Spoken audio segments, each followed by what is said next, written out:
11 हम ये डील करने इंडिया आ रहे हैं।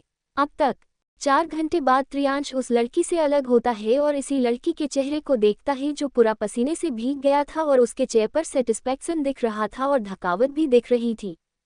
त्रियांश उससे अलग होता है और अपने हाथ में पकड़े पैकेट को उस रूम के फ्लोर पर फेंक देता है जहां ऑलरेडी कुछ पैकेट थे जो त्रियांश ने अभी कुछ देर पहले यूज किया था। त्रियांश अपने कपड़े उठाता है और उसे पहनकर उसे रूम से अपने रूम में चला जाता है। वो लड़की अधखुली आंखों से त्रियांश को जाते हुए देख रही थी पर वो उसे नहीं रोकती है क्योंकि उसे जो चाहिए था वो उसे मिल गया था, इसलिए वो लड़की वहीं सो जाती है।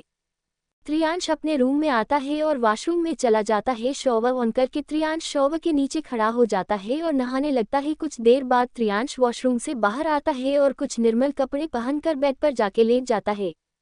अब आगे इंडिया में रात के समय एक कार रास्ते पर चल रही थी। उसमें 2 लोग थे, एक आदमी और एक औरत। आदमी की उम्र करीब 50 की होगी और औरत की उम्र करीब 44 होगी। वो दोनों कार में बैठे अपने घर जा रहे थे। वो आदमी कार ड्राइव कर रहा था और वो औरत उसके बगल वाले सीट पर बैठी थी। दोनों ऐसे ही कुछ बात कर रहे थे कि उस आदमी की नज़र कार के बाहर वाले शीशे पर जाती है जहां उसे 2 कार दिखती है को उसका पीछा कर रही थी।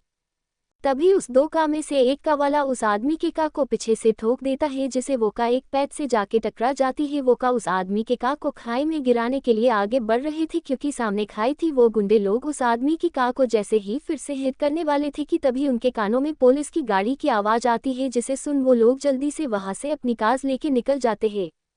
पुलिस जो ऐसे ही राउंड पर निकले थे उनकी नज़र उस कार पर जाती है जो पैड से लगी हुई थी और कार से धुआं निकल रहा था। वो पुलिस वाले जल्दी से उस रास्ते पर अपनी जीप लेते हैं और एम्बुलेंस को कॉल करते हैं और देखते ही देखते पुलिस वाले उन दोनों को कार से बाहर निकालते हैं। तब तक एम्बुलेंस भी आ जाती है और उन्हें हॉस्पिटल ले जाया जाता है। अगली सुबह न्यूयॉर्क में सुबह के 8 बज रहे थे। त्रियांश नाश्ता कर रहा था और वीर भी उसके साथ था। त्रियांश का नाश्ता खत्म हो जाता है इसलिए वो जाने लगता है। तभी वीर का फ़ोन बजता है। वीर का भी नाश्ता हो गया था, वो भी जाने लगता है कि तभी वीर का फ़ोन बजने लगता है जिसे देख वीर कॉल पिक करता है। सामने से कुछ बोला जाता है जिसे सुन के वीर वहीं रुक जाता है और सामने चल रहे त्रियांश को देखता है जो बाहर की तरफ जा रहा था। वीर कॉल कट करता है और त्रियांश के पीछे जाते हुए बोलता है, त्रियांश इंडिया से कॉल आया है, तुम्हारे पापा पर जानलेवा हमला हुआ है। त्रियांश ये सुन के भी नहीं रुकता है, बस आगे बढ़ता रहता है। उसके चेहरे के भाव तक नहीं बदलते हैं।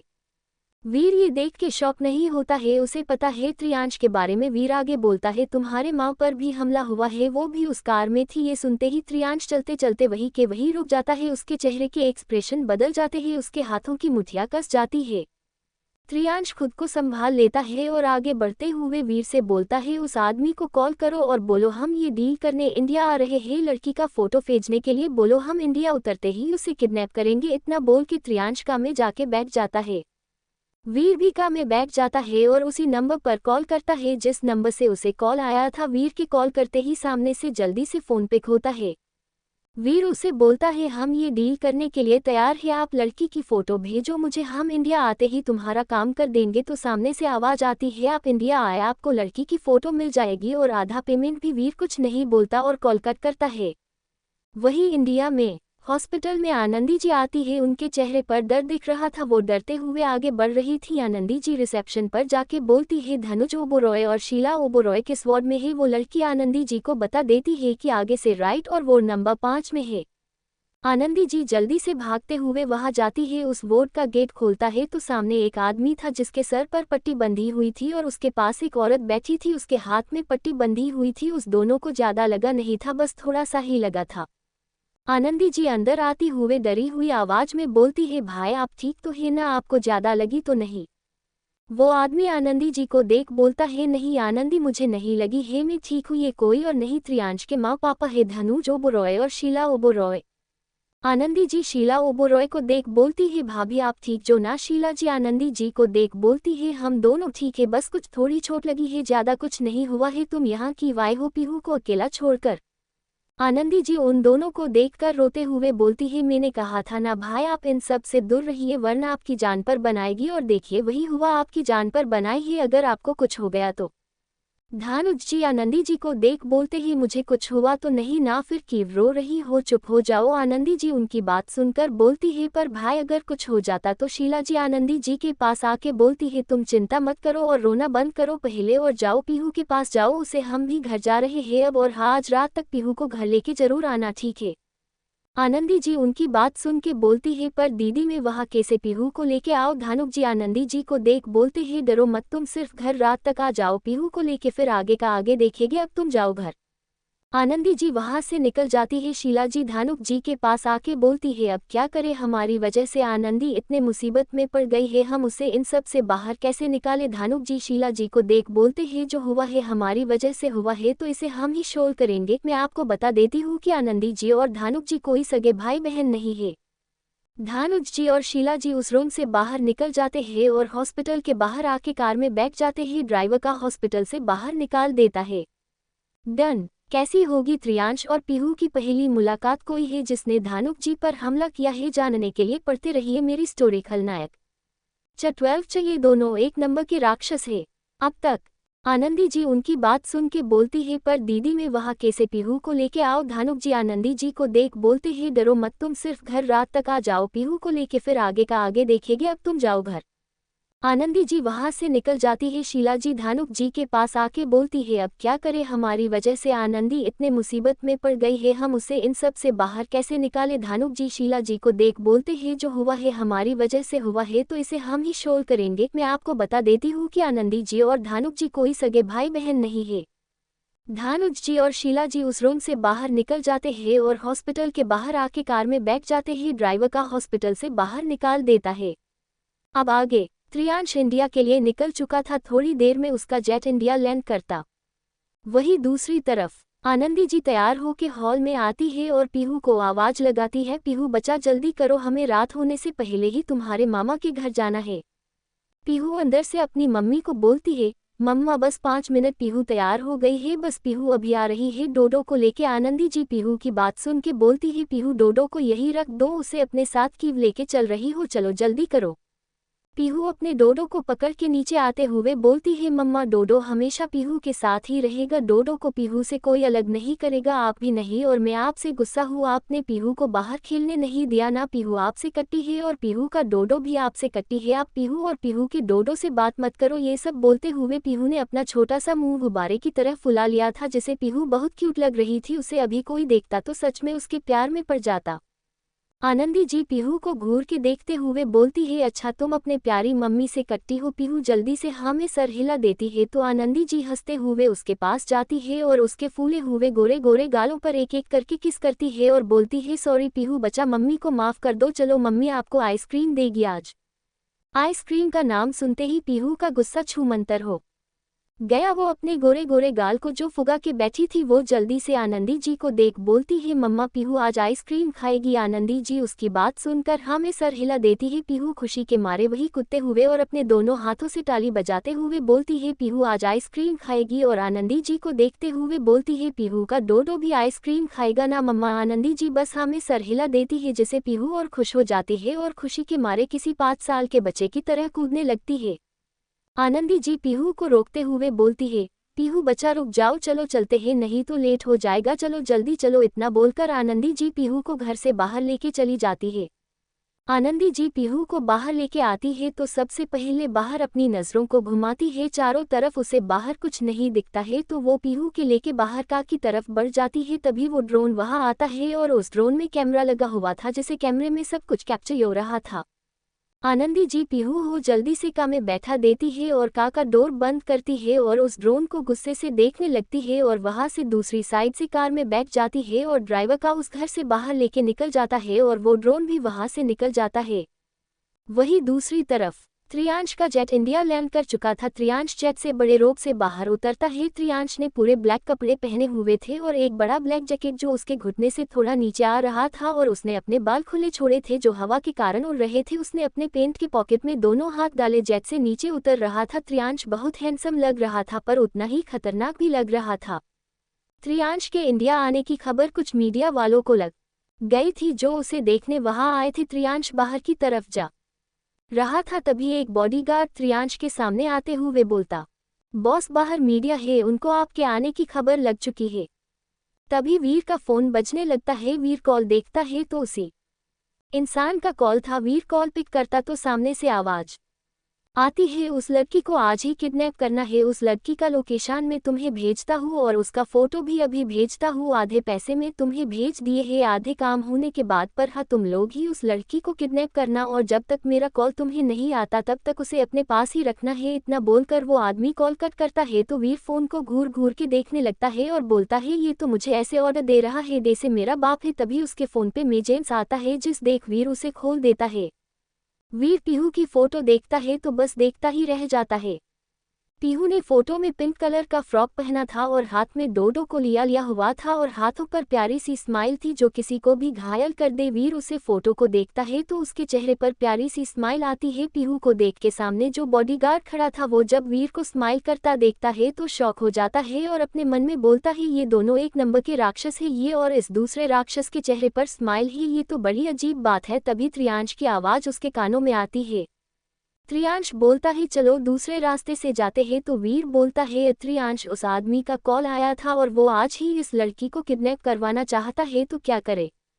त्रियांश उसे देख बोलता है, तू जा उस लड़की को किडनैप कर, मैं दूसरा काम देखता हूँ। तब तक उस लड़की को बंगले पर लेके आना और उसका फोटो है क्या, कैसे करेगा किडनैप। तभी वीर बोलता है, अरे अभी अभी उसने फोटो भेजा है उस लड़की का, रुक तुझे दिखता हूँ। इतना बोल के वीर त्रियांश को फोटो दिखाने ही वाला था कि तभी त्रियांश का फोन बजने लगता है, जिसे देख त्रियांश कॉल पिक करता है और बोलता है, हाँ आ रहा हूँ। इतना बोल के त्रियांश वीर को देख बोलता है, तू जा। इतना बोल के त्रियांश दूसरे रास्ते से निकल जाता है और वीर भी उस लोकेशन को ऑन करके वहां से निकल जाता है।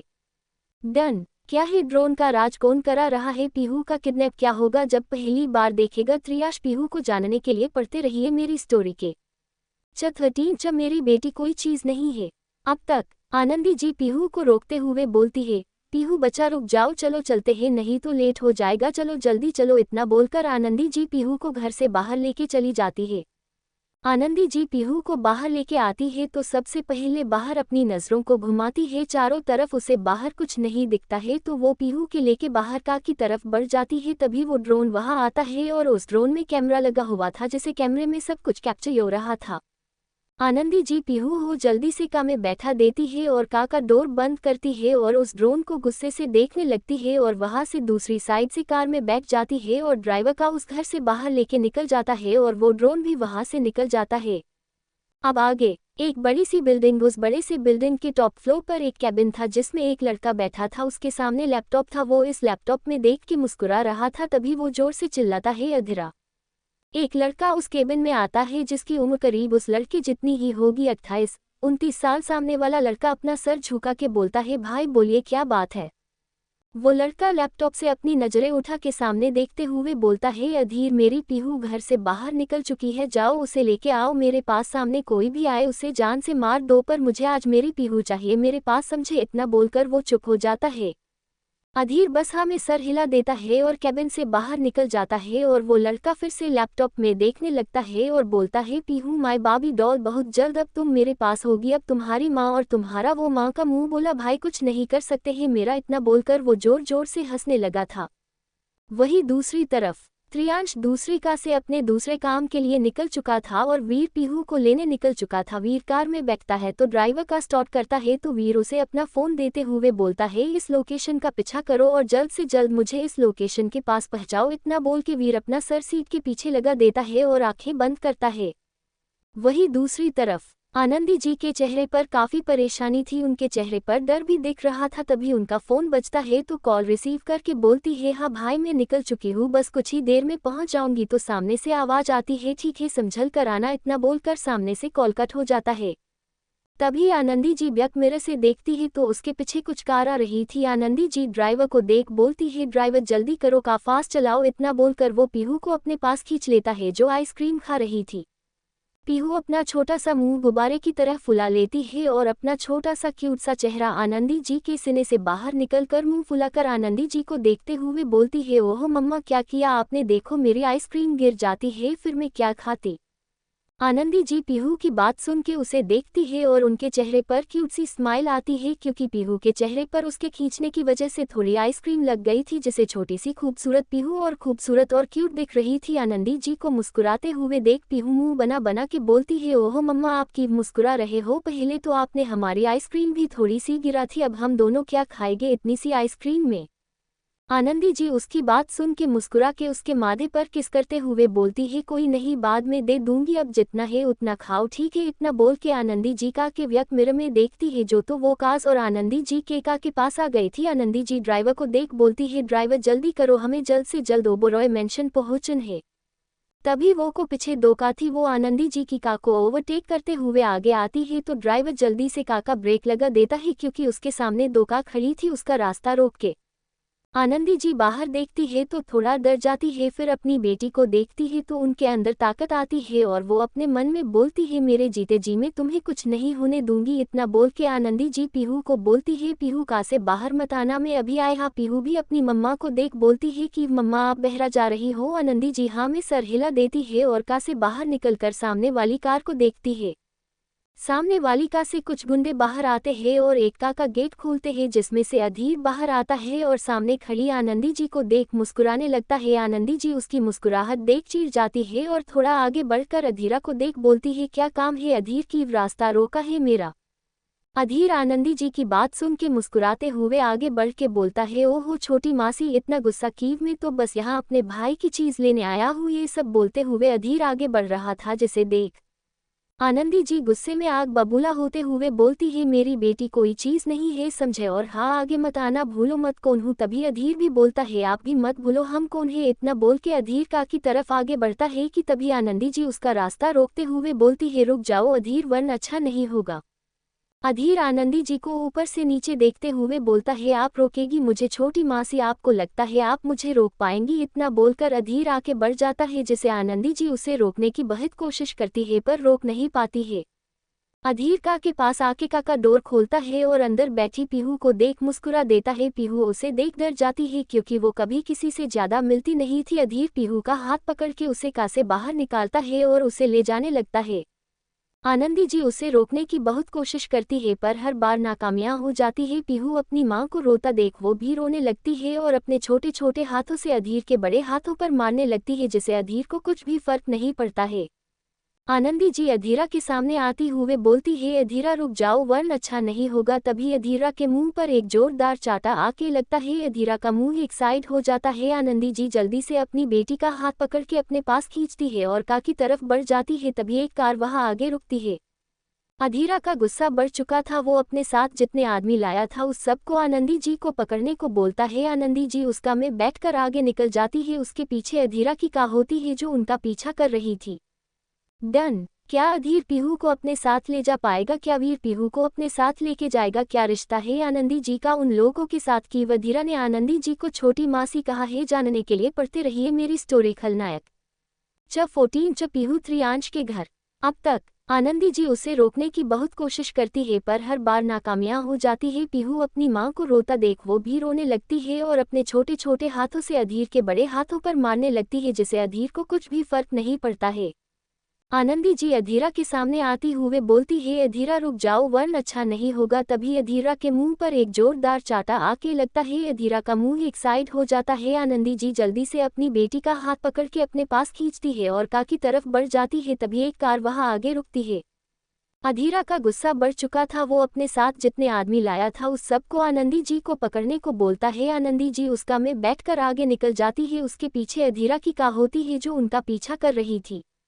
अब आगे आनंदी जी ड्राइवर को देख बोलती है, ड्राइवर जल्दी करो, जल्द से जल्द ओबरॉय मेंशन चलो। वो ड्राइवर अपने कार की स्पीड बढ़ा देता है।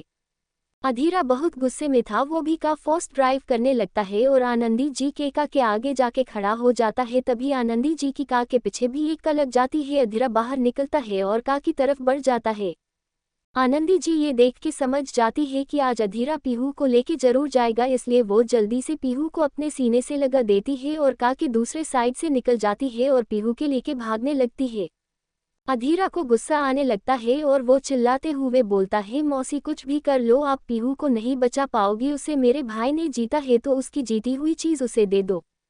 आनंदी जी पीहू को ले जाते हुए बोलती है, मैंने पहले ही कहा कि अब भी कह रही हूँ, मेरी बेटी कोई चीज़ नहीं है और हार रही उसे जितने की बात तो मैं ये नहीं मानती हूँ। इतना बोलकर आनंदी जी पीहू को लेके भाग रही थी। वहीं दूसरी तरफ वीर कार में बैठा था और कार रास्ते पर दौड़ रही थी। तभी वीर का ड्राइवर बोलता है, सर लोकेशन तो यही को दिखा रही है। तो वीर सब जगह अपनी नज़र घुमाता है तो उसे एक औरत एक लड़की को लेके भागते हुए दिख रही थी। वीर उस लड़की को देखता है तो वो अपना फ़ोन निकाल कर पीहू की फ़ोटो देखता है और सामने भाग रही उस लड़की को देखता है और वीर बोलता है, ये तो वही लड़की है। तभी उसकी अधीरा पर जाती है जो पीहू का हाथ पकड़ लेता है और उसे अपने साथ ले जाने लगता है। वीर को ये चीज़ थोड़ा अजीब लगा पर वो अपने आप से बोलता है, अगर उस आदमी ने इस लड़के को उस लड़की का किडनैप करने का ऑर्डर दिया है तो फिर हमें भी क्यों दिया है। फिर वीर अपने आप से बोलता है, नहीं मुझे उस लड़की को अपने साथ लेके जाना होगा क्योंकि उस आदमी ने आधे पैसे दिए हैं और डील का उसूल है, पैसे लिए है तो काम पूरा भी करना होगा। इतना बोलकर वीर का से नीचे उतर जाता है और अपने फेस पर मास्क लगाता है ताकि उसे कोई ना देखे। पीहू को ले जाते वक्त अधीरा पीहू को अपने साथ ले जा रहा था और पीहू अपनी मम्मा को देख देख कर रो रही थी। आनंदी जी अधीरा को रोकने की बहुत कोशिश करती है पर नहीं रोक पाती है। तभी एक पंच अधीरा के मुंह पर आके लगता है जिसे अधीरा जमीन पर गिर जाता है, जिसे उसके हाथ से पीहू का हाथ छूट जाता है। आनंदी जी पीहू को जल्दी से अपने पास लेती है और वहां से जाने लगती है। तभी अधीरा के बॉडीगार्ड आते हैं और वीर को मारने लगते हैं पर वीर कोई कच्चा खिलाड़ी नहीं था, वो भी अधीरा के गुंडों को एक एक करके जमीन पर गिरा देता है। अधीरा खड़ा होता है और एक नज़र मास्क मैन पर डालता है और पीहू की तरफ जाता है। आनंदी जी पीहू को लेके जा रही थी कि तभी अधीरा पीहू को अपने पास खींचता है, जिसे आनंदी जी संभाल नहीं पाती है और नीचे गिर जाती है, जिसे उनके सर पर चोट लगती है और उसमें से खून निकलने लगता है। पीहू रोते हुए अपनी मासूम आवाज में बोलती है, मुझे छोड़ो, मुझे मम्मा के पास जाना है और मम्मा को देख रोने लगती है। अब अधीरा को गुस्सा आता है और वो पीहू को गोद में उठा लेता है और कार की तरफ बढ़ जाता है। वीर सबको मारता है और पीहू को देखता है जिसे अधीरा लेके जा रहा था। वीर जल्दी से अधीरा के पास आता है और उसकी गोद से पीहू को छीन लेता है और उसे एक जोरदार लात मारता है उसके सीने पर, जिसे अधीर जमीन पर गिर जाता है और उसके मुंह से खून निकलने लगता है। वीर एक नज़र पीहू को देखता है जो बेहोश हो गई थी, वो पीहू को वैसे ही अपने गोद में लिए कार की तरफ बढ़ जाता है और एक नज़र आनंदी जी को देखता है जो अधखुली आंखों से वीर को देख रही थी। पीहू को ले जाते वक्त आनंदी जी कुछ नहीं कर पा रही थी, वो बस पीहू को ले जाते हुए देख रही थी। वीर पीहू को बैक सीट पर लेटा देता है और ड्राइवर के बगल वाले सीट पर आके बैठ जाता है और का वहां से हवा की तरह निकल जाती है, जिसे अधीरा बस देखता ही रह जाता है क्योंकि वीर ने उसे बहुत जोर की लात मारी दी जिसे उसके मुंह से खून निकलने लगा था और वो उठ भी नहीं पा रहा था। तभी वहां धनुज ओबरॉय की कार आके रुकती है और वो जल्दी से कार से बाहर निकल के आनंदी जी के पास जाते हैं और उसे देख डरते हुए बोलते हैं, आनंदी तुम ठीक हो। आनंदी अधखुली आंखों से धनुज जी को देखते हुए बोलती है, भाई पीहू को ले गया वो मेरी पीहू। इतना बोलकर आनंदी जी बेहोश हो जाती है क्योंकि उनके सर पर भी चोट लगी हुई थी। कुछ घंटों बाद वीर की कार एक सुनसान रास्ते पर चल रही थी। उसके आजू बाजू घना जंगल था और जंगल के बीचों बीच एक रास्ता था जहां से उनकी कार चल रही थी। कुछ देर बाद वीर की कार एक बड़े से घर के बाहर रुकती है जो त्रियांश का फार्म हाउस था जो जंगल के बीचों बीच है। वीर का से उतर जाता है और पीछे की सीट का गेट खोलकर पीहू को अपने गोद में उठा लेता है और अंदर चला जाता है। अंदर आके वीर पीहू को एक रूम में सुला के बाहर आता है। तभी एक और का बाहर रुकती है जिसमें से त्रियांश बाहर आता है और अंदर चला जाता है। त्रियांश अंदर आके वीर को देखता है जिसके चेहरे पर हल्की से चोट लगी थी, जिसे देख त्रियांश की आंखें छोटी हो जाती है और वो उसे बोलता है, क्या हुआ, तेरे चेहरे पर चोट क्यों लगी है, क्या उस लड़की से पिट गया जिसे किडनैप करने गया था। ये बोल के त्रियांश हंस देता है। वीर उसकी बात और उसकी हंसी देख त्रियांश को गुस्से से देखते हुए बोलता है, मैं इतना भी कमजोर नहीं हूँ जो एक नाजुक सी लड़की मुझे मारे। और रही उस लड़की की बात तो वो छुई मुई सी लड़की मुझे क्या मरेगी। उसे देख के लग रहा है आज तक उसने मच्छर तक नहीं मारा होगा, तो मुझ जैसे हटे कटे लड़के को क्या मरेगी।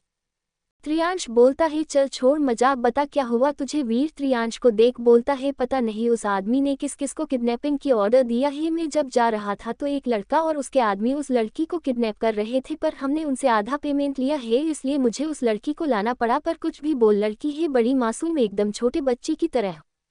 त्रियांश उसकी बात सुन के बोलता है, चल ज्यादा बन मत और उस डीलर को कॉल कर और पूछ कहाँ उस लड़की को लेके आना है और कब तक उसे वो लड़की चाहिए और कहाँ रखा है उस लड़की को। वीर बोलता है, उस रूम में है। वीर एक रूम की तरफ इशारा करता है तो त्रियांश उस रूम की तरफ बढ़ जाता है। डन। किसने जीता है पीहू को और किस चीज में जीता है? क्या त्रियांश इन सब को जान पाएगा? क्या होगा जब त्रियांश पीहू को देखेगा? तो जानने के लिए पढ़ते रहिए मेरी स्टोरी खलनायक। कल पीहू और त्रियांश का आमना सामना होगा, देखते हैं क्या होता है। चैप्टर 15 त्रियांश और पीहू की पहली मुलाकात। अब तक त्रियांश बोलता है, चल छोड़ मजाक, बता क्या हुआ तुझे? वीर त्रियांश को देख बोलता है, पता नहीं उस आदमी ने किस किस को किडनैपिंग की ऑर्डर दिया है। मैं जब जा रहा था तो एक लड़का और उसके आदमी उस लड़की को किडनैप कर रहे थे, पर हमने उनसे आधा पेमेंट लिया है, इसलिए मुझे उस लड़की को लाना पड़ा। पर कुछ भी बोल, लड़की है बड़ी मासूम, एकदम छोटे बच्चे की तरह। त्रियांश उसकी बात सुन के बोलता है, चल ज्यादा बन मत और उस डीलर को कॉल कर और पूछ कहाँ उस लड़की को लेके आना है और कब तक उसे वो लड़की चाहिए और कहाँ रखा है उस लड़की को। वीर बोलता है, उस रूम में है। वीर एक रूम की तरफ इशारा करता है तो त्रियांश उस रूम की तरफ बढ़ जाता है। अब आगे त्रियांश रूम की तरफ बढ़ रहा था। त्रियांश पीहू के रूम के बाहर आता है और खड़ा हो जाता है और डोर को अनलॉक करता है और हल्का सा खोलकर देखता है। उसे रूम में अंधेरा नजर आता है क्योंकि अभी रात के 7 बज रहे थे। त्रियांश को रूम में कुछ न देखने के कारण वो डोर और खोलता है और अंदर जाता है। वीर ने पीहू को बेड पर लेटा दिया था, उसका चेहरा विंडो की तरफ था। त्रियांश अंदर आता है और बेड पर देखता है तो उसे वहां पीहू दिखती है, पर उसका चेहरा वो नहीं देख पा रहा था क्योंकि उसका चेहरा त्रियांश के साइड नहीं था। त्रियांश पीहू की पीठ को देखता है और वहां से जाने लगता है कि तभी उसकी नज़र पीहू के गोले पैरों पर जाती है जो अंधेरे में भी अच्छे से दिख रहे थे। पीहू का गोरा गोल्डन कलर देखकर त्रियांश वहीं रुक जाता है। पीहू का शरीर हल्दी के जैसा था, पीला गोल्डन कलर का, जिसे वो काफी खूबसूरत लगती है। इतने अंधेरे में भी त्रियांश को पीहू के पैर अच्छे से दिख रहे थे, जिसे देख त्रियांश की नज़र पैरों से होते हुए पीहू के बदन पर जाती है, जिसने ब्लैक कलर का फ्रॉक पहना था और उसमें छोटे छोटे नकली डायमंड लगे थे। वो फ्रॉक कमर के नीचे से जाली का था और जाली के अंदर एक कॉटन का कपड़ा था। पीहू ने अपने डोडो को पकड़ के बेड पर लेटी थी। त्रियांश उसके हाथ में एक छोटा सा टेडी देखकर अपनी आंखें छोटी करता है। दे से बोल रहा हूँ, इतनी बड़ी लड़की के हाथ में टेडी। पीहू ज्यादा बड़ी नहीं थी पर इतनी भी छोटी नहीं थी कि टेडी लेके हर जगह घूमे, इसलिए त्रियांश ये अपने मन में सोच रहा था कि तभी पीहू हिलने लगती है। त्रियांश जो उसे ही देख रहा था और कुछ सोच रहा था, वो जब पीहू को हिलता हुआ देखता है तो अपनी सोच से बाहर आता है और एकटक पीहू को देखने लगता है। पीहू होश में आ चुकी थी, वो अपने डोडो को पकड़ के उठ जाती है और बेड पर बैठकर अपनी आंखों को मलने लगती है किसी छोटे बच्चे की तरह। ये देख के त्रियांश को कुछ समझ में नहीं आ रहा था, वो बस पीहू का चेहरा देखना चाहता था, पता नहीं क्यों, पर उसके अंदर पीहू का चेहरा देखने का मन कर रहा था, इसलिए वो रूम से बाहर नहीं गया। पीहू अपनी आंखें मलते हुए अपनी क्यूट सी प्यारी और नाजुक सी आवाज में बोलती है, मम्मा आप कहाँ हो? पीहू को डर लग रहा है। इतना बोल के पीहू अपने आंखों से अपने छोटे छोटे हाथ हटा देती है और सामने खड़े त्रियांश को देखती है। त्रियांश को देखते ही पीहू डर जाती है क्योंकि त्रियांश की आकृति ही काफी खतरनाक दिख रही थी और उसके वो लंबे लंबे बाल जो वहां की वजह से उड़ रहे थे, जिसे देख पीहू डर जाती है और जोर से चिल्ला देती है और डोडो को पकड़ के चिल्लाते हुए बेड के एक कोने से लग जाती है, अपना सर अपने घुटनों में छुपा लेती है और जोर जोर से रोने लगती है और रोते हुए बोलती है, भूत भूत मम्मा, पीहू को बचाओ, भूत आया है। त्रियांश जो उसे देख के कहीं खोसा गया था उसके ऐसे चिल्लाने से अपने होश में आता है और जल्दी से जाके रूम की लाइट ऑन करता है और पलटकर पीहू को देखता है को अपना सर घुटनों में छुपा के रो रही थी। त्रियांश उसे ऊपर से नीचे तक देखता है। पीहू का गोरा बदन लाइट में उस ब्लॉक फ्रॉक में किसी डायमंड की तरह चमक रहा था। उसका चेहरा तो अभी भी घुटनों में था, पर उसकी बॉडी देख के त्रियांश खुद को रोक नहीं पाया और पीहू के पास चला गया। त्रियांश बेड पर बैठकर एकटक बस पीहू को देखता है और अपना हाथ आगे बढ़ा के उसके सिर पर रख देता है, जिसे पीहू और डर जाती है और जोर जोर से रोने लगती है और अपनी रोती आवाज में बोलती है, मम्मा कहाँ हो आप? पीहू को डर लग रहा है, मम्मा पीहू के पास भूत आया है, डरावना वाला। त्रियांश अपने लिए ये सब शब्द सुन के गुस्से में भर जाता है और अपनी कड़क आवाज में बोलता है, ए लड़की, में क्या तुम्हें भूत नजर आता हो? पीहू जो रो रही थी वो इतनी कड़क आवाज सुन के डर जाती है, पर आगे के शब्द सुन के अपना चेहरा घुटनों से बाहर लाके सामने बैठे त्रियांश को अपने नीली छोटी आंखों से टिमटिमाते हुए देखने लगती है। त्रियांश जो गुस्से में था, वो जब पीहू का प्यारा खूबसूरत चेहरा देखता है तो बस देखता ही रह जाता है और उसका गुस्सा छूमंतर हो जाता है और वो एकटक बस पीहू को ही देख रहा था। पीहू त्रियांश को देख अपनी छोटी छोटी आंखें पूरे रूम में घुमाती है और फिर अपनी आंखों में आंसू लिए त्रियांश को देख बोलती है, अंकल भूत कहा गया। त्रियांश जो उसकी आंखों में देख रहा था, वो जब अपने लिए पीहू के मुंह से अंकल सुनता है तो उसे देख बोलता है, क्या कहा तुमने मुझे लिटिल कीटन? पीहू उसकी बात सुन के अपने क्यूट से आवाज में त्रियांश को देख बोलती है, अंकल मेरा नाम लिटिल कीटन नहीं है, मेरा नाम पीहू है। अपना नाम बोलते हुए पीहू ने अपना सर थोड़ा प्यार से बाजू में किया था, जिसे देख त्रियांश का भी सर अपने आप ही पीहू के जैसे एक साइड झुक जाता है और त्रियांश पीहू को देख बोलता है, ओ तो तुम्हारा नाम पीहू है पर तुम मुझे तो किसी लिटिल कीटन की तरह लग रही हो। डन, क्या होगा आगे क्या पीहू त्रियांश के सवाल का फिर से कोई जवाब देगी? जानने के लिए पढ़ते रहिए मेरी स्टोरी खलनायक। 16 लंबे बालों वाले राक्षस अंकल। अब तक त्रियांश जो गुस्से में था वो जब पीहू का प्यारा खूबसूरत चेहरा देखता है तो बस देखता ही रह जाता है और उसका गुस्सा छूमंतर हो जाता है और वो एक टक बस पीहू को ही देख रहा था। पीहू त्रियांश को देख अपनी छोटी छोटी आंखें पूरे रूम में घुमाती है और फिर अपनी आंखों में आंसू लिए त्रियांश को देख बोलती है, अंकल भूत कहा गया। त्रियांश जो उसकी आंखों में देख रहा था वो जब अपने लिए पीहू के मुंह से अंकल सुनता है तो उसे देख बोलता है, क्या कहा तुमने मुझे लिटिल कीटन? पीहू उसकी बात सुन के अपने क्यूट से आवाज में त्रियांश को देख बोलती है, अंकल मेरा नाम लिटिल कीटन नहीं है, मेरा नाम पीहू है। अपना नाम बोलते हुए पीहू ने अपना सर थोड़ा प्यार से बाजू में किया था, जिसे देख त्रियांश का भी सर अपने आप ही पीहू के जैसे एक साइड झुक जाता है और त्रियांश पीहू को देख बोलता है, ओ तो तुम्हारा नाम पीहू है पर तुम मुझे तो किसी लिटिल कीटन की तरह लग रही हो। अब तो त्रियांश एकटक पीहू को देख रहा था। उसका इतना खूबसूरत चेहरा देखकर त्रियांश अपने मन में बोलता है, इसके जैसे खूबसूरती मैंने आज तक नहीं देखी है और कितनी मासूम लग रही है। इतना बोल के त्रियांश रुक जाता है और अपने मन में कुछ सोचने लगता है। त्रियांश को कुछ न बोलता देख पीहू अपनी डोडो को अच्छे से अपने आप से लगा लेती है और त्रियांश को देख अपनी क्यूट प्यारी सी आवाज में बोलती है, अंकल मम्मा कहाँ है और ये घर किसका है? मुझे मम्मा के पास जाना है अंकल। पीहू के मुंह से फिर से अपने लिए अंकल सुन के त्रियांश का गुस्सा बढ़ जाता है और वो पीहू का दोनों बाजू जोर से पकड़ के अपने चेहरे के सामने उसका चेहरा लाता है और बोलता है, क्या कहा तुमने मुझे अंकल? मैं तुम्हें अंकल दिखता हूँ? पीहू डर जाती है त्रियांश के ऐसा करने से। उसे अपने हाथों में बहुत दर्द हो रहा था क्योंकि त्रियांश के हाथ किसी पत्थर से कम नहीं थे और पीहू तो मोम की तरह कोमल है, इसलिए पीहू को दर्द हो रहा था। उसके आंखों में आंसू आ जाते हैं और वो त्रियांश को आंसू भरी आंखों से देखने लगती है, जिसे देख त्रियांश जल्दी से उसका हाथ छोड़ देता है। त्रियांश के छोड़ते ही पीहू अपने हाथों को देखती है जहां त्रियांश के उंगलियों के निशान थे, जिसे देख पीहू अब जोर जोर से रोने लगती है और त्रियांश को देख बच्चों की तरह रोते हुए बोलती है, आपने पीहू को हट किया, आप गंदे हो। पीहू को दर्द हो रहा है, पीहू अपने मम्मा से शिकायत करेगी, पीहू की मम्मा आपको बहुत डांटेगी। त्रियांश उसे घूरकर देख रहा था कि कैसे वो उसे बात कर रही है और क्या क्या बोल रही है। त्रियांश की नज़र पीहू के बाजू पर जाती है तो वो उसे देख अपने हाथ को देखता है और अपने मन में बोलता है, कितनी नाजुक है ये, मैंने तो सिर्फ इसे पकड़ा था और ज़रा भी जोर नहीं लगाया था, फिर भी इसकी ये हालत है। अगर जोर लगाता तो इसका हाथ टूटकर मेरे हाथ में होता। तभी उसके कानों में फिर पीहू की आवाज़ आती है जो बोल रही थी, लंबे बालों वाले राक्षस मुझे मेरे मम्मा के पास जाना है। कि तभी घर की लाइट चली जाती है, जिसे पीहू काफी डर जाती है और सामने बैठे त्रियांश के गले लग जाती है। त्रियांश जो उसे ही घूर रहा था कि तभी उसके सीने से लगी पीहू को शोक होते हुए देखता है, जो डर की वजह से उसके सीने में घुसी जा रही थी। पीहू डरी हुई आवाज में बोलती है, लंबे बालों वाले राक्षस अंकल पीहू को डर लग रहा है। इतना बोल के पीहू त्रियांश के सीने में और घुसने लगती है।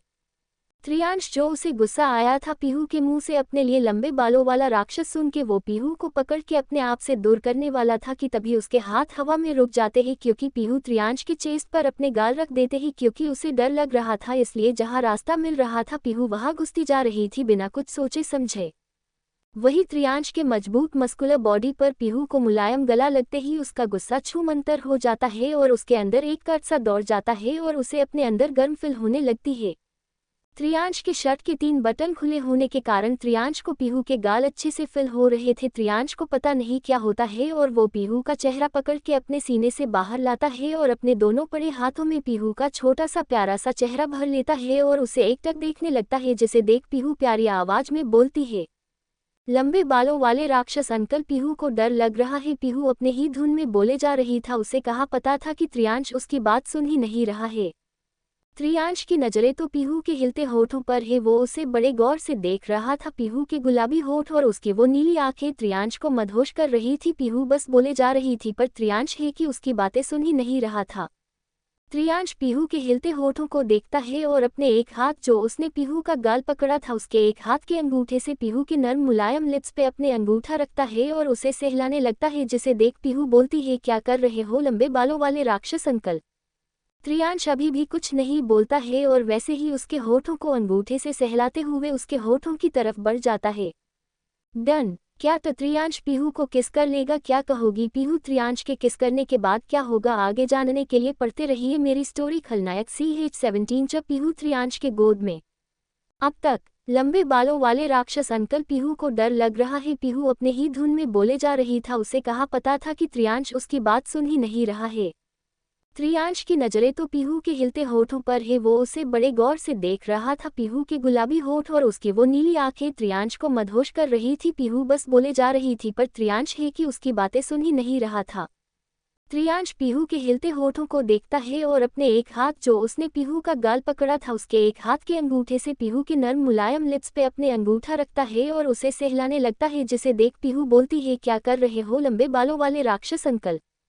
त्रियांश अभी भी कुछ नहीं बोलता है और वैसे ही उसके होठों को अंगूठे से सहलाते हुए उसके होठों की तरफ बढ़ जाता है। अब आगे पीहू अपने मासूम सी आंखों से टुकुर टुकुर त्रियांश को देख रही थी। त्रियांश जो पीहू को देख रहा था उसकी इतनी मासूम सी आंखों को देखता है जो बार बार झपक रही थी। उसे देख त्रियांश के अंदर एक हलचल सी मच रही थी जिसे त्रियांश पीहू के पास और खींच जा रहा था। त्रियांश पीहू को होठों को सहलाते हुए उसके होठों की तरफ झुक रहा था और पीहू उसे बस अपनी आंखों को टिमटिमाते हुए देख रही थी। उसे तो कुछ पता ही नहीं था कि त्रियांश उसके साथ क्या करने वाला है। त्रियांश पीहू के होठों के बहुत पास चला जाता है। त्रियांश और पीहू के होठों में बस कुछ ही दूरी बची थी कि तभी लाइट चली जाती है, जिसे देख पीहू डर जाती है। पीहू इतना डर जाती है कि जैसे ही लाइट जाती है जो डर के मारे त्रियांश के गोद में चढ़कर बैठ जाती है और उसके सख्त चौड़े सीने पर अपना छोटा सा सिर रख देती है और उसके शर्ट को दोनों हाथों से पकड़ लेती है कस के और डरी हुई आवाज में बोलती है, लंबे बालों वाले राक्षस अंकल लाइट क्यों चली गई? पीहू आगे बोलती है, लंबे बालों वाले राक्षस अंकल लाइट को बोलो ना आने। पीहू को डर लगता है अंधेरे से और पीहू का डोडो भी डर जाता है अंधेरे से। देखो पीहू का डोडो डर रहा है। त्रियांश जो कि पीहू को किस करने ही वाला था वो शौक होके पीहू को देख रहा था, क्योंकि पीहू इतने तेजी से त्रियांश की गोद में बैठ गई कि त्रियांश को भी कुछ समझ नहीं आया था कि अभी अभी क्या होने वाला था और क्या हो गया। त्रियांश कुछ बोलता उसे पहले ही डोर ओपन होता है और वीर हाथ में कांडल लेके अंदर आता है। पीहू जो त्रियांश के सीने से लगी हुई थी उसके कानों में जब डोर ओपन होने की आवाज आती है तो वो जल्दी से अपना छोटा सा सिर त्रियांश के सीने से बाहर निकाल के देखती है तो जोर जोर से चिल्लाने लगती है, भूत भूत भूत। पीहू ये सब बोलते हुए त्रियांश के सीने में फिर एक बार घुस जाती है और उसको कस के पकड़ के उसे हिलाते हुए, जो कि पीहू से हिल भी नहीं रहा था, बोलती है, राक्षस अंकल भूत आया है भूत। वीर अंदर आता है और त्रियांश के पास खड़ा हो जाता है। वीर ने पीहू की बात सुन ली थी। वो दोनों एक दूसरे को देखते हैं और फिर दोनों पीहू को देखते हैं जो त्रियांश के सीने में घुसकर त्रियांश को हिला रही थी, जो कि हिल भी नहीं रहा था। ये देखकर वीर को बड़ी हंसी आ रही थी। त्रियांश वीर को देख बोलता है, क्या हुआ लाइट का कीव चली गई है? वीर त्रियांश को देख अपनी हंसी रोकते हुए बोलता है, त्रियांश इतने सालों बाद आए हैं, अचानक लाइट ऑन की तो थोड़ा कुछ तो प्रॉब्लम हो गई होगी। मैंने बॉडीगार्ड को बोल दिया है देखने के लिए, कुछ देर में लाइट आ जाएगी। पीहू त्रियांश और वीर की बात सुन रही थी। उसकी बात सुनकर पीहू अपना छोटा सा सिर त्रियांश के सीने से बाहर निकाल के एक आंखों से वीर को देखती है। सामने इंसान को देख पीहू अपना पूरा सिर त्रियांश के सीने से बाहर निकाल के वीर को देख बोलती है, अरे आप ऐसे भूतों की तरह कांडल जलाकर क्यों आए हो? पता है पीहू डर गई ना। वीर पीहू की बात और उसके बोलने का तरीका देखकर थोड़ा शॉक हो गया था, क्योंकि पीहू किसी छोटे बच्चे की तरह बात कर रही थी, जिसे देख वीर को अजीब लगता है, पर उसकी प्यारी आवाज और क्यूट सी बातें सुनकर वीर मुस्कुरा देता है। वीर पीहू को देख बोलता है, सॉरी मुझे क्या पता था तुम डर जाओगी, मुझे लगा तुम अंधेरे में अकेली डर जाओगी, इसलिए ये कंडल लाया था।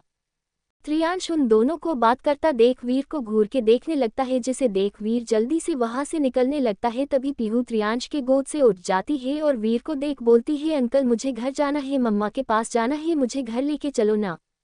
त्रियांश जो पीहू को ही देख रहा था, जब पीहू उसकी गोद से उठ जाती है तो उसे अच्छा नहीं लगता है, उसे गुस्सा आने लगता है। वो उसे कुछ बोलता कि उसे पहले ही पीहू वीर से बात करते हुए आगे चली जाती है। वीर पीहू की बात सुनकर रुक जाता है और पीछे मुड़कर पीहू को देखकर बोलता है, किसे अंकल बोल रही हो मुझे? मैं क्या तुम्हें अंकल दिखता हूँ? पीहू वीर की ऐसे आवाज सुनकर डर जाती है और अपने आप ही उसके आंखों में पानी आ जाता है। वीर उसकी आंखों में पानी देख के थोड़ा अजीब लगता है। वो जल्दी से उसके पास आता है और उसे देखते हुए बोलता, क्या हुआ, रो क्यों रही हो तुम? पीहू रोने सी शकल बनाकर वीर को देख बोलती है, आपने पीहू को डांटा ना अंकल। वीर उसके मुंह से फिर से अंकल सुन के अपनी आंखों को बंद करता है और खुद का गुस्सा शांत करते हुए बोलता है, देखो अंकल मत बोलो, ऐसा लग रहा है जैसे मैं 50 साल का बूढ़ा हूँ। तुम ना मुझे भाई करके बोलो ठीक है, पर अंकल मत बोलो। क्योंकि वीर समझ चुका था कि पीहू दिखने में बड़ी है पर उसकी दिमाग ठीक नहीं है, ये कीव है उसे पता नहीं, इसलिए उसे अपने आप को भाई बोलने को बोलता है। डन। क्या होगा आगे? क्या त्रियांश के दिल में पीहू के लिए कुछ कुछ होने लगा है? कैसे समझेगा त्रियांश अपने फीलिंग को? क्या होगा आगे जानने के लिए पढ़ते रहिए मेरी स्टोरी। खलनायक 18 वैम्पायर जैसे दिखने वाले राक्षस अंकल हमें यही खा जाएंगे। अब तक वीर पीहू की बात सुनकर रुक जाता है और पीछे मुड़कर पीहू को देखकर बोलता है, किसे अंकल बोल रही हो मुझे? मैं क्या तुम्हें अंकल दिखता हूँ? पीहू वीर की ऐसे आवाज सुनकर डर जाती है और अपने आप ही उसके आंखों में पानी आ जाता है। वीर उसकी आंखों में पानी देख के थोड़ा अजीब लगता है। वो जल्दी से उसके पास आता है और उसे देखते हुए बोलता, क्या हुआ, रो क्यों रही हो तुम? पीहू रोने सी शकल बनाकर वीर को देख बोलती है, आपने पीहू को डांटा ना अंकल। वीर उसके मुंह से फिर से अंकल सुन के अपनी आंखों को बंद करता है और खुद का गुस्सा शांत करते हुए बोलता है, देखो अंकल मत बोलो, ऐसा लग रहा है जैसे मैं 50 साल का बूढ़ा हूँ। तुम ना मुझे भाई करके बोलो ठीक है, पर अंकल मत बोलो। क्योंकि वीर समझ चुका था कि पीहू दिखने में बड़ी है पर उसकी दिमाग ठीक नहीं है, ये कीव है उसे पता नहीं, इसलिए उसे अपने आप को भाई बोलने को बोलता है। अब आगे पीहू वीर की बात सुनकर खुशी हो जाती है। तब तक लाइट भी आ जाती है जिसे देख पीहू और खुश हो जाती है और अपने दोनों छोटे छोटे हाथ से ताली बजाते हुए और कूदते हुए वीर को देख बोलती है, भाई देखो लाइट आ गई। पीहू किसी 5 साल की बच्ची की तरह बिहेव कर रही थी।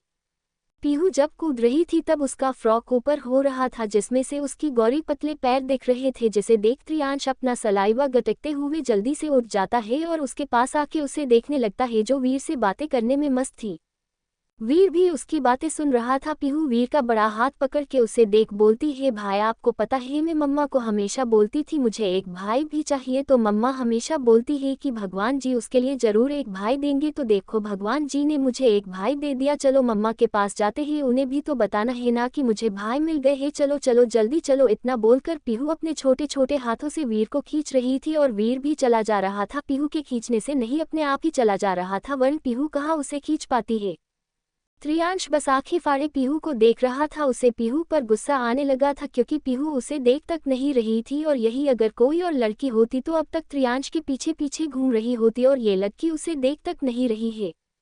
त्रियांश गुस्से में बाहर आता है और वीर के पीछे जाने लगता है। तब तक पीहू वीर को लेके नीचे आ गई थी। तभी वीर पीहू का हाथ पकड़कर उसे रोकते हुए बोलता है, अरे पीहू रुक जाओ, हम आज नहीं कल जाएंगे तुम्हारी मम्मी के पास, हाँ आज यही रुक जाओ।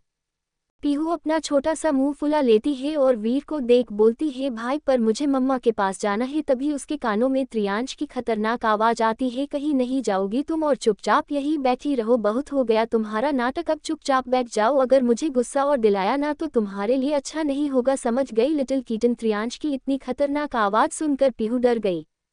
पीहू जल्दी से वीर के पीछे छुप जाती है और वीर का हाथ कस के पकड़ लेती है। ये देख के त्रियांश की मुठिया कस जाती है। उसे पता नहीं कि पर पीहू का वीर से चिपकना अच्छा नहीं लग रहा था। त्रियांश वीर को गुस्से से देखते हुए अपनी कॉल्ड वॉइस में पीहू को देखते हुए बोलता है, जल्द से जल्द ये डील खत्म करो और इस लड़की को यहाँ से रफा दफा करो, उस डीलर को कॉल करो, जल्दी ये डील खत्म करो।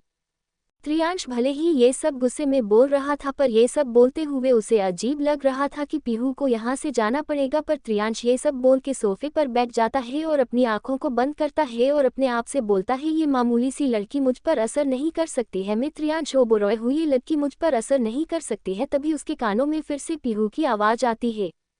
पीहू ये सब तो धीरे से बोल रही थी पर त्रियांश के कान काफी अच्छे थे जिसे त्रियांश उसकी बातें सुन रहा था। पीहू वीर का हाथ पकड़कर बोल रही थी, भाई ये लंबे बालों वाले राक्षस अंकल क्या बोल रहे हैं और इतना गुस्सा क्यों कर रहे हैं? देखो ना भाई, ये लंबे बालों वाले राक्षस अंकल उस राक्षस की तरह दिख रहे हैं ना, जैसे टीवी में होते हैं, लंबे लंबे बाल और मुंह से 2 दांत बाहर आ रहे हैं।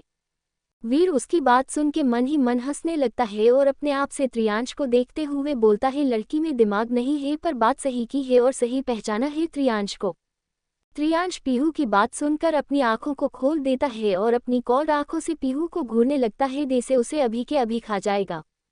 पीहू ये देखकर और डर जाती है और वीर को कस के पकड़ के उसे बोलती है, भाई चलो ना घर, वरन ये वैम्पायर डे से दिखने वाले राक्षस अंकल हमें यही खा जाएंगे। वीर उसकी बात सुन के अब उसे रहा नहीं गया और वो जोर जोर से हंसने लगा। त्रियांश वीर को अपनी आंखें छोटी करके देखता है तो वीर उसे देख बोलता है, अरे यार, इस छोटी सी लड़की ने तुझे अच्छे से पहचान लिया। त्रियांश अपनी आंखों को और छोटा करके वीर को देख बोलता है, ज्यादा उड़ मत, तू भी किसी राक्षस से कम नहीं है। अगर वो तुझे भाई नहीं बोलती ना तो मेरी तरह तुझे भी राक्षस का ही दर्जा देती जो तू है। उस बेवकूफ को क्या पता कि तू क्या है और मैं क्या हूँ। इतना बोल के त्रियांश पीहू की तरफ बढ़ जाता है। पीहू जो वहां खड़ी थी और जब वीर को इतना हंसते हुए देखती है तो वो भी हंसने लगती है। पर वीर जब बातें करता है त्रियांश से तक हमारे मासूम से पीहू को कुछ भी समझ में नहीं आता है। सब बातें उसके सर के ऊपर से जा रही थी। तभी वो देखती है कि त्रियांश उसके पास आ रहा था। पीहू उसे देख डर जाती है क्योंकि सच में त्रियांश काफी गुस्से में पीहू के पास जा रहा था, जिसे देख पीहू डरने लगी थी। डन क्या करेगा त्रियांश पीहू के साथ? क्या पीहू को सच में यहाँ से फैज देगा? त्रियांश किसने करवाए है पीहू का किडनैप? जानने के लिए पढ़ते रहिए मेरी स्टोरी खलनायक च 19 चो लिटिल कीटन, कितनी मासूम हो तुम। अब तक त्रियांश अपनी आंखों को और छोटा करके वीर को देख बोलता है, ज्यादा उड़ मत, तू भी किसी राक्षस से कम नहीं है। अगर वो तुझे भाई नहीं बोलती ना तो मेरी तरह तुझे भी राक्षस का ही दर्जा देती जो तू है। उस बेवकूफ को क्या पता कि तू क्या है और मैं क्या हूँ। इतना बोल के त्रियांश पीहू की तरफ बढ़ जाता है। पीहू जो वहां खड़ी थी और जब वीर को इतना हंसते हुए देखती है तो वो भी हंसने लगती है। पर वीर जब बातें करता है त्रियांश से तक हमारे मासूम से पीहू को कुछ भी समझ में नहीं आता है। सब बातें उसके सर के ऊपर से जा रही थी। तभी वो देखती है कि त्रियांश उसके पास आ रहा था। पीहू उसे देख डर जाती है क्योंकि सच में त्रियांश काफी गुस्से में पीहू के पास जा रहा था, जिसे देख पीहू डरने लगी थी। अब आगे पीहू त्रियांश की आंखें देख रही थी जो लाल थी और उसका चेहरा कठोर था और उसके वो लंबे बाल जो हवा में उड़ रहे थे और त्रियांश ने ब्लैक कलर के कपड़े भी पहने हुए थे, जिसे त्रियांश सच में एक राक्षस रह रहा था। जिस तरह से वो पीहू के पास आ रहा था, पीहू बेचारी मासूम सी भोली भाली सी लड़की वो त्रियांश को इस तरह देखकर डर गई और धीरे धीरे पीछे जाने लगी और अपने हाथ में को उसका डोडो था उसे कस के अपने गले से लगा लेती है।